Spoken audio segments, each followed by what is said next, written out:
Sir ஏன் sir அப்படி பாக்குறீங்க? ரோஜா செம்மையா இருக்க ரோஜா. உன்னை யாராவது ப்ரொடியூசர் பார்த்தா நடிக்க கூட்டிட்டு போயிடுவாங்க. நான் ரெடி சார். ஏன் சார் முறைக்கிறீங்க? நீங்க ஹீரோவா நடிச்சா நான் நடிக்க ரெடின்னு சொன்னேன். அங்கேயும் நீதான் எனக்கு ஹீரோயினா?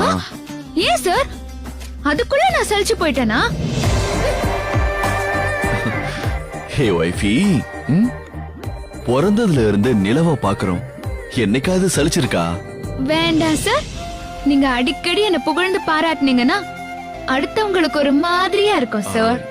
இருந்துட்டு போட்டுமே, பொண்டாட்டி நமக்காக வாழ்றவ, அடிக்கடி அவளை தூக்கி வச்சு கொண்டாடணும். அப்படி பண்ணா யாரும் கோர்ட்டுக்கு போய் நிக்க வேண்டிய அவசியமே இல்ல சார். அப்புறம் உங்களுக்கு கேஸ் வராம போயிடும் சார். ரோஜா, நான் தான் டிவோர்ஸ் கேஸ் எடுக்கிறது இல்லையே.